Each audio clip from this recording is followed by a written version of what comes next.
Good morning, dear students. Welcome to your science class. Today I will be explaining the main idea of page number 29 and 30 of your science book, unit number 2. Do you know what water, air, and rocks all have in common? They are all made of matter. Matter is something that takes up space. Now you might be wondering why they all look so different if they are made of the same thing. But the truth is that everything around you is made of matter, just in different shapes and forms. Matter is made of tiny particles, and those tiny particles are called atoms. Students, in this video I will be explaining what the three states of matter are.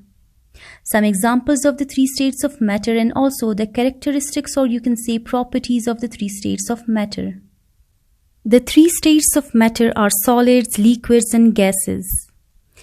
Let's look at the solids. The examples of solids can be your computer. The properties of solids depends on how the particles in solids are packed. In a solid, the particles are closely packed in fixed position and cannot move anywhere.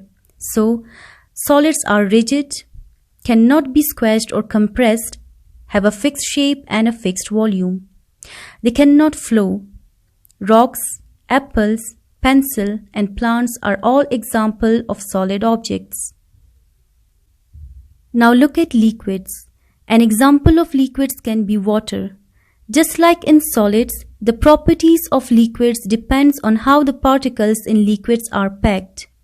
In a liquid, the particles are again closely packed but not as closely packed as in solids. So this means the particles in liquid can move around each other. So liquids are not rigid, but because their particles are closely packed as in solids, they cannot be squashed or compressed. They do not have a fixed shape, but they do have a fixed volume.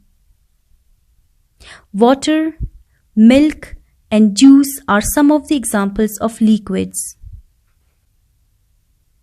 The third state of matter is gases, and an example of gases can be helium. Helium is a gas which is imported in balloons because this gas is less dense than air and is unreactive. Again, just like solids and liquids, the properties of gases depends on how the particles in gases are packed. Unlike solids and liquids, particles in gases are not closely packed, they are apart. As a result, gases are not rigid and can be squashed or compressed.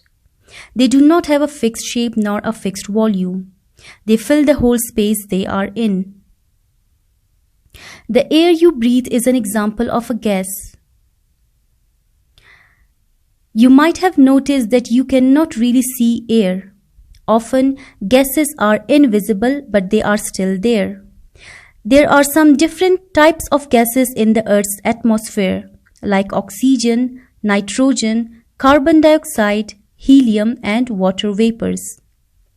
So students, this was your lesson for today. I hope you all understood properly. In your homework, you have to write these words' meanings in your notebook.